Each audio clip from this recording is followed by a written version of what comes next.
Hi there, and welcome back to the Energy Sector Heroes podcast. My name is Michelle Fraser, and every week I will speak with incredible people who share their lessons, experiences, and stories from their time spent in the energy sector. Hi there, and welcome back again to this week's episode. If you're new to the show, then please take a second to subscribe and even consider sharing the show with just one other person. This week, I am joined by one of my very first guests, and one of my favourite ones as well, Mr. Bill Langin. Bill is Vice President of Hess on Exploration, Portfolio and Technology. Bill, would you like to introduce yourself, please? Yeah, sure. Thanks, Michelle. And it's so nice to be back with you. I think the first podcast we did together 3 or 4 years ago now, I really enjoyed. And it's great to see the success the podcast has had since. I think the number of subscribers that you have and the impact you're making across the energy sector is just outstanding. So really honored to be able to come back and update my story, but also share some of my personal lessons learned from the past few years and navigating some times of uncertainty through the energy industry. So I can't believe it's that long ago since we spoke, actually. It's been amazing. A lot has changed for you. You've just started a new job in Hess, nonetheless. What made you change? Yeah, so after just over 21 years with Shell at the end of last year, I transitioned into Hess.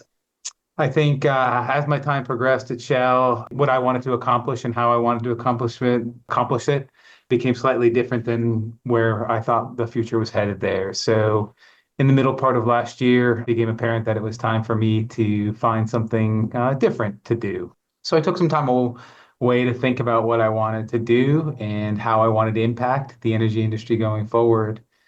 And through some networking, and I'll come to that even deeper in a few minutes, I came across the exploration leadership at Hess, and they told me a lot about what they were up to and the type of culture they had here, and some work that they would like to have done to complement the existing portfolio and the existing work that they were doing.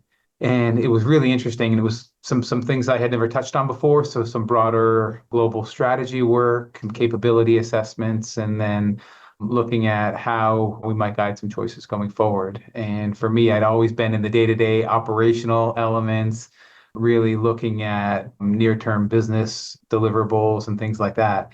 So the opportunity to step back and really look a bit longer term and global opportunity sets and complement my existing experience base was something that was really attractive to me. And so, yeah, I made the decision last year to switch and ultimately join a new company after quite a long time with a single one. I mean, that is a really difficult decision after 21 years, you were saying, Yes. to change. Was that really a really hard decision for you to make? It was. I had such phenomenal career development with Shell, deep, long-time friendships, great support from managers, mentors, peers, but had the opportunity to work around the world, many different geographies, many different parts of the upstream value chain. But I think for my personal growth and for what the company needed, we were just at a crossroads. The company needed to move its technical capability in a different direction than I was comfortable with. At the same time, I wanted to grow in a different way in my own personal leadership. So I think it was ultimately something that I needed to do, but it was still a really difficult decision. And there are many times during the days when I still feel like I've lost something at times, even though I've ended up with a phenomenal role and a phenomenal company. Because of the longevity and time I had there, I still reflect on it and think about it often. And I think, it's in many respects became, almost half my life that I was with that company. And it was tough at times to remember life not being part of Shell. But I think professionally, it was certainly time to move on. And so it was not an easy, and a couple weeks of agony on ultimately coming to that outcome were an interesting time in my life, I'll say. Okay, so you mentioned a couple of things there. You mentioned that you got your new job at Hess via networking. Is it important to network during your career then? I find, and I had probably under networked, I'll call it, for the bulk of my career. When I had ultimately come to the decision to leave and found myself, looking for that next opportunity and really thought about it, I hadn't been very intentional about creating a deep professional network that I could call upon when I needed to. I had gone to things I felt were business critical at the time for my role, or had a few colleagues that I had met and enjoyed at other companies that I like to catch up with, but I hadn't been really intentional about creating a network that would help me continue to develop professionally, could help me procure other roles that might complement my existing experience base and ultimately help me if I needed to find an alternative role. And so I think a lot of us in our day to day, we get very busy. And when we think about taking professional time to develop our network, it doesn't really rank in our own minds as being something that's deeply important. But if I look at it now, one of the biggest pieces of advice that I give all professionals is do one thing a month that enhances your professional network. Go take someone to coffee, go have lunch, go to a technical talk that's relevant to your field, and try to come back with one new contact that you can follow up with regularly and just check in and see how they're doing. Because I think it's worth cultivating that network before you need it. Because if you wait until you need a network, a lot of times it's harder to develop. It might not be the right time in industry and for other reasons. So I think this is one where you deposit in your network piggy bank before you have to withdraw from it is a very good career lesson.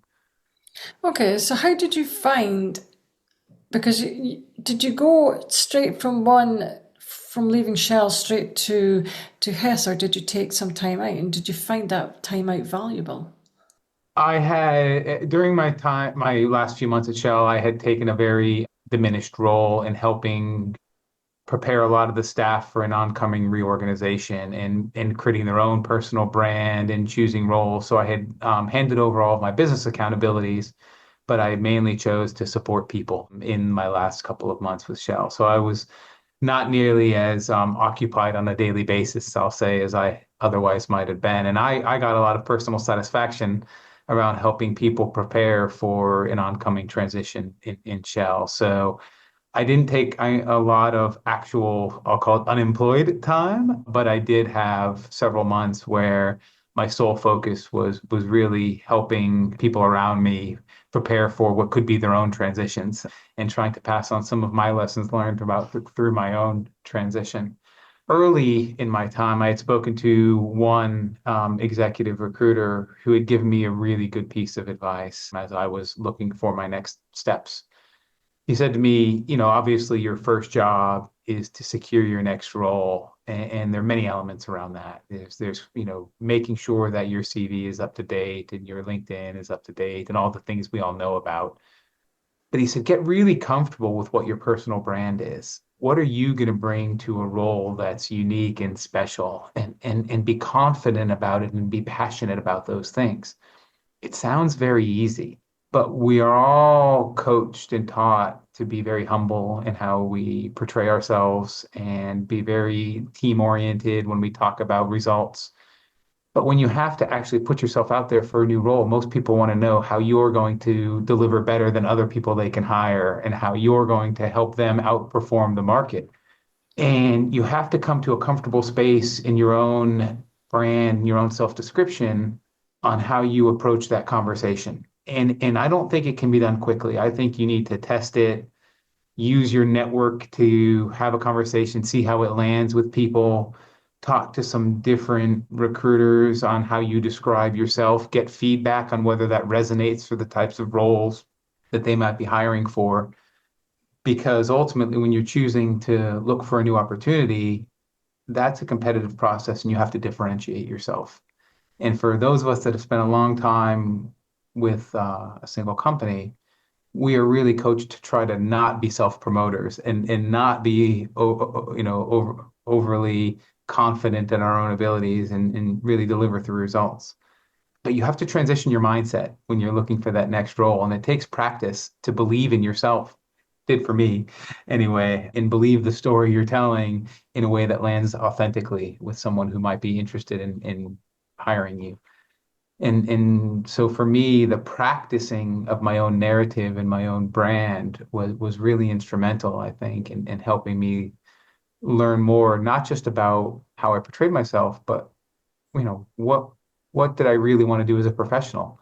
And did my brand actually meet what would be expected of me in the roles that I was hoping to get a chance to compete for? So a really interesting emotional experience around how you describe yourself when faced with that kind of challenge for me. So how do you make sure that you're comfortable with your brand and that it's actually talking and that your brand actually speaks to how well actually speaks to represent you in the way that you hoped it would? Yeah. For me, it was a couple of things that I found critical. The first is as I spoke to influential people in my network or in influential recruiters, really listening deeply on the questions that would come back to me.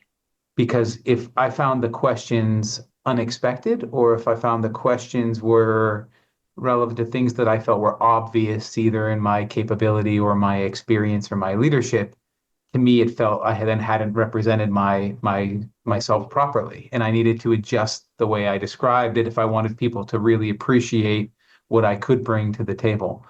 And so I would make detailed notes after each conversation on the questions that came back to me and try to then adjust my own narrative that I would give the next time to make sure that I was capturing the elements in my own brand and narrative that I thought were important for me. And it probably took 10 conversations before I was comfortable that I was hitting the right mark. And I still wasn't perfect by any stretch, but that iterative process and learning by feedback based on the questions I got was so crucial to that experience for me. Okay. In all your years that you spent at Shell, what was the most valuable lesson that you're taking away with it? I had a manager who was my first manager when I first became a leader, when I transitioned from a technical contributor to my first leadership assignment.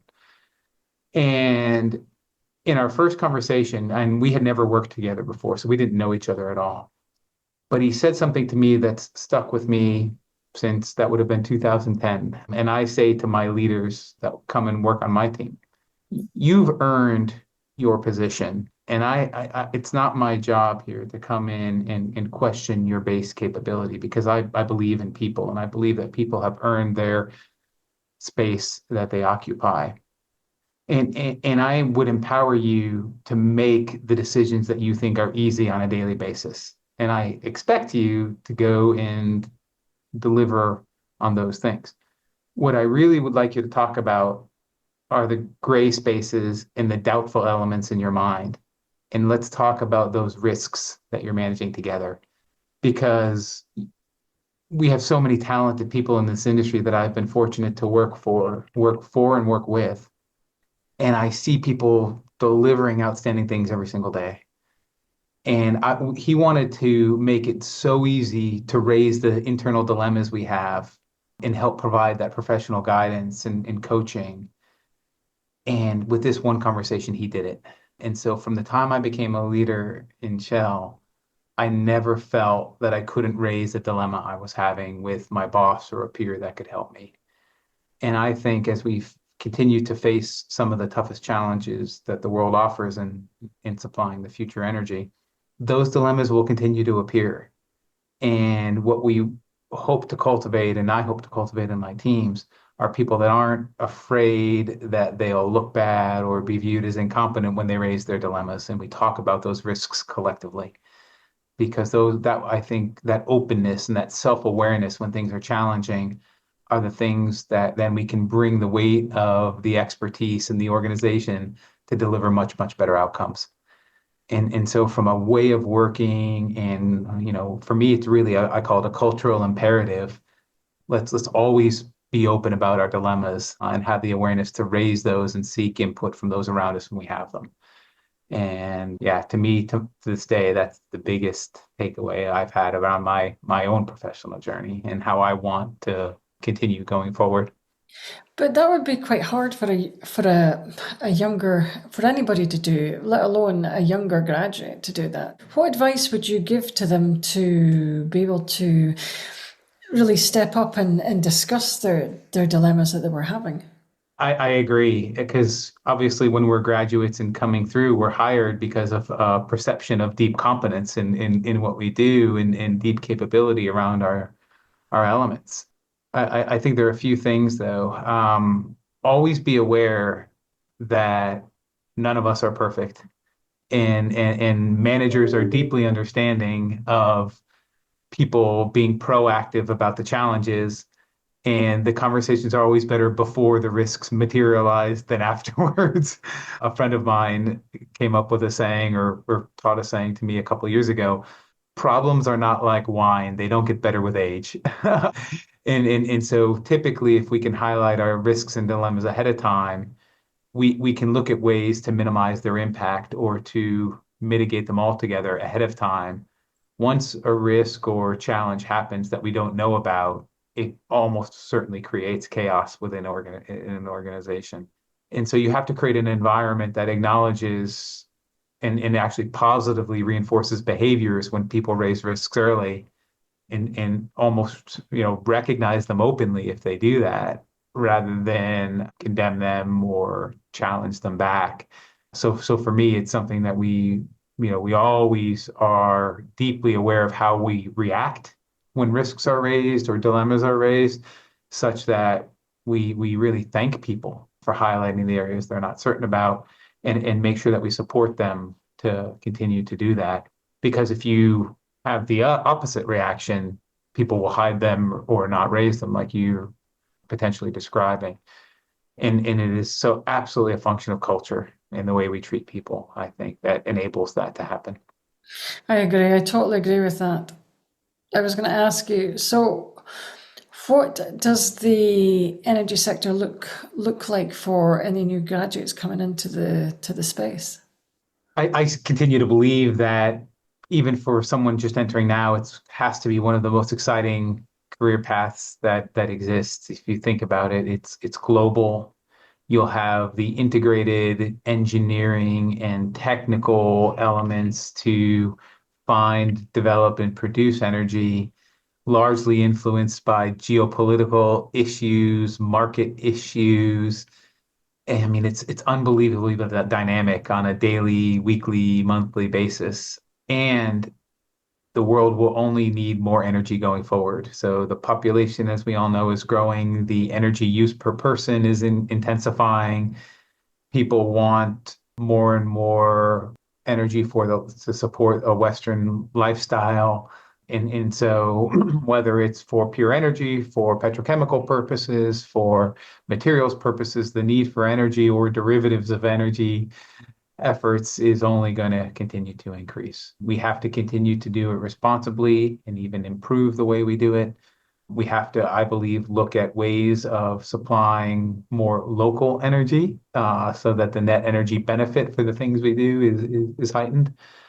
But I think everything from continuing to find sources and materials of that can supply energy, to producing it, to using it to actually create, that power at the very end of it is, it's a global imperative that we continue to bring the best talent to do it. Otherwise, I think, we run the risk of global shortages and things like that, which obviously creates significant challenges. Okay, so if a young graduate wanted to come and work for Hess, what type Mhm. of skills would they have to have? I think, we're very broadly interested in people with technical depth, whether it's engineering foundation, geoscience foundation, but it's as much continued curiosity on how they augment their training, and that we can continue to support them by learning the critical elements of their particular field that they start in here. So in the US, it's quite common for a mechanical engineer to translate into a drilling engineer, for instance, or a chemical engineer to transition into a reservoir engineer as we train them professionally within the oil and gas sector in particular.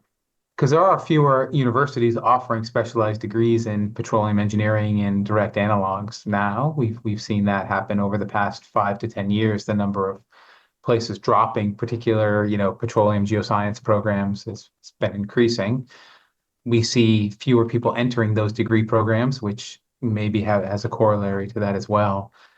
And so we also have to open our mind to people who have other, I'll say, fundamental training and fundamental skills that can contribute to our efforts. So we might need to think about, could someone with a basic physics degree absolutely join us? No question. Could someone with a psychology degree be of deep use in the energy sector? Maybe. As we think about the impact of communications on public sentiment for what we do, I think that could be a hugely valuable way to cultivate additional professionals that would be willing to come in and support our business. So I think we need to open our mind even more broadly than we have in the past to the types of degrees we take in at graduates, and then see where people's energy leads them to deepen professionally, and almost have that conversation at recruiting time. So. Okay, so if a young graduate had maybe done maybe a mechanical engineering degree, then the way that their career could structure, they might not end up doing something in mechanical engineering. Absolutely. I think that happens to many of us. I think, for me, my undergraduate was more geology. My graduate degree was earthquake seismology, but a lot of the fundamental concepts were deeply useful in seismic interpretation and processing within the industry. You could say that's a very short distance of difference on those degrees. But I have plenty of friends who did things that were significantly different and came in, and many companies partner with learning institutions or learning companies to give the very specific skills that are needed to continue here. And Hess, just like many of the other companies, has very specific graduate development programs that over the course of their first 3 to 5 years, they'll be given special projects to develop their skills, but also be complemented with learning opportunities both in the office, but also potentially out in the field or embedded on operations that will allow them to get the very specific niche skills that they might need to be successful in their early part of their career. So do you think it is still quite important for any, I was going to say a graduate engineer, but any level of engineer to be able to go in the field? I do, for a couple of reasons. One, I fundamentally believe that we need to believe in the opportunities when we put people in harm's way, because we do live in an industry that has risk, right? And if you're going to ask someone to be in the field on your behalf, whether it's a drilling rig with personnel on it, whether it's a production facility with people in it, knowing the risks they face, I think is really, really important. So I think having a basic understanding of what actually happens in the field, whether it's on a drilling rig, a seismic boat, a production facility, a chemical plant, I think is important to have at least an awareness level about. I do think many of our engineers do get a chance to spend time in the field. So most drilling engineers have had time to spend on drilling rigs, for instance. Many of our production engineers have been able to spend time on well sites or in facilities as well. So I think that's a critical part of early career development, is to be out with the steel and the molecules, I say, and understand how those processes work. I totally agree as well. I totally agree with that. I think, one of the things that I learned about as through my transition was how to balance what I think I want to do with my value in the market space, Okay, yeah, right? that's interesting. So I could have decided I want to go and do something completely different, but I have personal drivers and I might have family drivers or financial responsibility drivers, and how do you balance those things? So I made some notes to potentially talk about how do I balance, I'll say, my personal ambition with, meeting the needs of my family and things like that. So I was going to ask you, because we all have responsibilities, how do you manage your responsibilities with your career? yeah. It's a great question. I think, as I looked at my own transition, I tried to reflect on the types of roles that gave me the most enjoyment throughout my career. And I've been lucky to have roles around the world. And in Australia, I had very much a production operations and asset management style of role where I got to spend time in the field with the people turning the valves and working on the wells. And my versus my latest experience largely in exploration with a technical community, office based, model based, and things like that are quite different. And I really enjoyed the time, I call it, with the front line. And I was like, ooh, I would love to have the opportunity to be competitive for an asset management role where I got a lot of interaction with the front line. And so for a couple of months, I thought, yeah, that's the kind of role I really want to promote myself for. But then as I talked to some of the recruiters and some of my network, as I mentioned before, and bounce this off them, a couple people gave me very specific feedback. They're like, well, your CV isn't competitive there. I was like, oh, but that's what I want to do. And they're like, but let's have a conversation because two-thirds of your 21 years with Shell, you've been working in the exploration space. You've demonstrated subsurface excellence. That's where your academic training is. And so while you might really aspire and enjoy a role much more on the asset management side, which by the way, also, if you look at the global spectrum of companies, probably has 3 to 4 times the number of people doing it. So it's even more potentially competitive. If you need a near-term role, I would be more competitive within the exploration space because of my track record, my history, my training. And so my personal aspiration of what might bring enjoyment in the style of role, came to a bit of a conflict with my need to support my family, support my bills and my lifestyle. And so for me, I needed to become a bit more understanding of my own relative competitive space in that professional landscape, and then be comfortable deepening how I portrayed myself in there rather than what my romantic mind might thought I would most enjoy. And so I thought a lot about it. I'm like, okay, I can commit myself to being, the best explorer out there. And because I always enjoyed that too, but I can then marry some of the stylistic approach of having deep connection with people. I can get out in the field occasionally and meet that piece of enjoyment that I got before while still becoming an even better explorer. So for me, it was then thinking about the types of opportunities that would allow me to marry the two things in the best way possible. And then as I looked for roles, being clear that yes, I want to bring my expertise in the exploration space to benefit wherever I was to work next, but in a style that actually helped me meet the elements of those other roles I enjoyed at the same time. And that's one of the reasons I ultimately chose to join Hess. It was the deeply personal nature of the organization, the ability to connect at all levels very easily, and the deep technical competence I saw on the staff, and the fact that everybody I had met here really enjoyed themselves. So that cultural fit that I was looking for was strong, and then the professional need for what I could bring was a match as well. So for me, it worked out perfectly, but it took some time in my mind to transition from, hey, I really enjoyed certain elements of a role. I'd like to get a role like that in the future, to marrying that with where I was most competitive in the marketplace, I'll call it. Okay, but is it important to take a job or even look for a job where you're most competitive in the marketplace?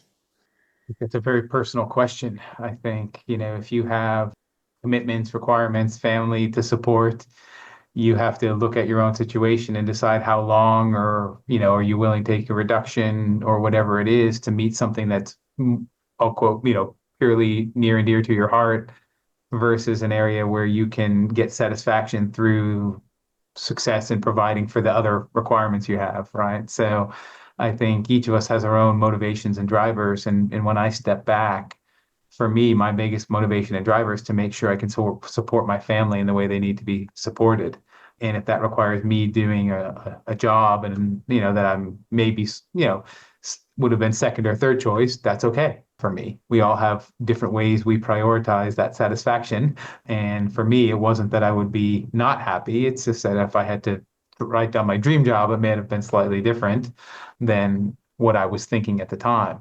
It actually turns out that I've been able to shape my role here with all the elements of enjoyment that I was hoping for, and have that deep contact with the front line, being able to shape people's careers, and being able to drive success. So my preconceived notion of, I'll call it, the responsibilities associated with the role that I was hoping for weren't quite right, because I've been able to recreate the elements of that role that I've enjoyed most in my current role as well. So I think it's being clear on what of it is around the business accountabilities versus the style of the job versus the personal connections you might have in the job, and understanding, can you create that within maybe a slightly different business context? Okay. I mean, that is a really good perspective, really valuable as well.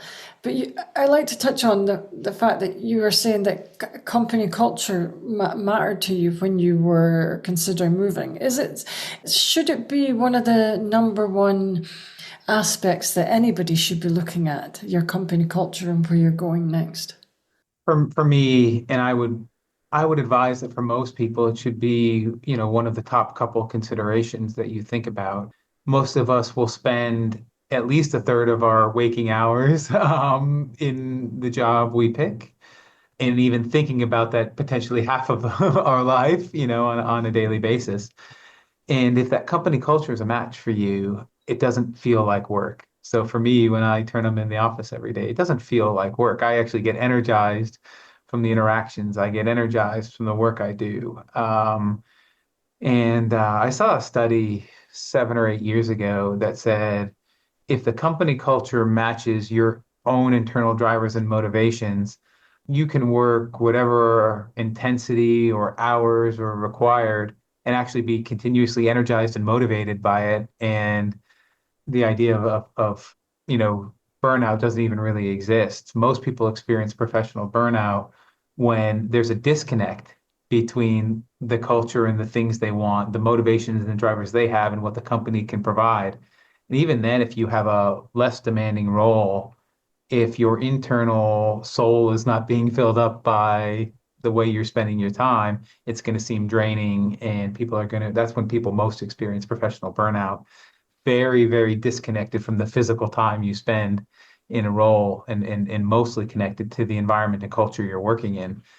And so for me, I care deeply about the endeavors I take on, and delivering successful things. And so for me, in understanding how I would be at my best for not just my role, but also how I would then be at best for my family at home, having a place that supported, my own motivations, drivers, and work enjoyment was a critical part of my decision. Okay, that's interesting. So I was going to maybe wrap up things. Do you have any advice for any of the young graduates coming into the energy space? Yeah. I think the first I would say, and I might have even touched on this last time, so my views on this haven't changed, is when you start, become really good at whatever it is you're doing, and be dedicated to becoming a recognized expert or leader in your part of the business. The problems we face are very hard, and I don't think we'll deliver successful outcomes through generalist approaches. I think early in your career, it's really, really crucial to become very good at whatever it is you do. The second element is, as you enter the workforce, learn how to be a really good teammate. A lot of people come through university and have, maybe done some collective labs or, problem sets as part of homework. But everything we do in our energy business is on as part of a team now. No one really does much themselves, and you can't accomplish any impactful thing yourself. Everything's multidisciplinary. So be curious about what your teammates are good at and how you can help them. Learn about their part of the business. If you're a geoscientist, learn what the reservoir engineer does, learn how the drilling engineer designs a well. You don't need to be the expert and be able to do it, but be a bit curious. If they're super busy, go grab some coffee. Create a team environment that you want to be part of, and actively do that, because then people will pull you onto the best projects. And the people who ultimately contribute to the best projects are usually the ones that get the most exposure, get the most recognition, and things like that. You can continue to do great work on things that maybe don't get quite as high profile and you could get recognized, but my lived experiences, the people that ultimately are on the best projects get the most exposure and the most chances to continue to develop. So learn to be a really good teammate. And I think the third thing, and maybe this is an adaptation since we last talked, is many of us, and I was deeply in this space, create a self-image of ourselves based on either our academic training or how we've been professionally developed so far. So for a very long time in my professional career, I said, I'm a geophysicist. So that means I analyze seismic data, I help process seismic data, and that's what I do. I'm not one that's I didn't think early in my career I was ever going to develop into a broader business leader because I had done academic training in geology and geophysics. I had completely devoted myself early in my professional career and made this picture of myself of what I thought I could be competitive in and ultimately be successful in. And it took 2 or 3 people seeing something in me that I could take one step broader and ultimately develop into a leader, to acknowledge that I could actually enjoy doing something out of geophysics and actually be competitively good at it. Because I don't know, I was deeply confident in what I was doing. I was getting positive feedback, but I was maybe afraid to try something new. And so as you're developing professionally and you're learning about other things, if people are suggesting that, auxiliary parts of the business might be great development opportunities, or you could do a good job, be open to that feedback. The story I tell, and I give my wife all the credit in the world for this. When I was about 8 years into my career, my general manager came to me and she said, "We want you to, you've been doing a great job as a geophysicist. We think you're great, but we'd like you to apply for this role as a business advisor to one of our executives." And I said, "What does business advisor do?" She said, "Well, you shadow an executive, you help them prepare for presentations, you help them prepare for external engagements, you analyze the actual business investment proposals that come, and you brief them on it." And I was like, "Oh, that sounds awful. I don't know anything about this. It's not something I've been trained to do." I think I was not very confident that I could do it well. And so I said, "No, thank you. I don't want to be considered for that role." And so I called my wife and I said, "Oh, they want me to apply for this very weird business role, and I'm a geophysicist." And it was like 10 seconds of silence on the phone. And she says to me, "Well, that was stupid." She was like, "They're not asking you to apply for this because they want you to be a geophysicist for the next 30 years. They think you could actually develop more broadly, and they've taken a positive view of how you can contribute." She said, "So go sit outside Linda's office, beg for forgiveness, and don't come home till you make this right." And so I took my chair and I sat quietly outside the office of my general manager for the next hour until she came back. And I said, "Hey, Linda, that conversation, I'd really like that interview if it's still available." And she said, "Oh, great. They'll be so pleased to know that you're interested." And I had the interview. I got the job, which translated into my first leadership job, which I then deeply enjoyed and realized that connection with people was as attractive to me as, doing the geophysics, and being able to lead people to deliver great things was something that connected with me that I never would have thought ahead of time. And so, but if I hadn't had some intervention around me, I don't know that I would have ever put myself out there for that kind of job. And so for me, I think that was a turning point in my career, that if I hadn't had, people that were important to me helping me out and being very honest with me, I might not be where I am today. So for me, it's something I look back upon. And so I always tell the young staff, be very good and know yourself, but be willing to listen to others at the same time. That's a really valuable statement, actually. Really like that. Okay.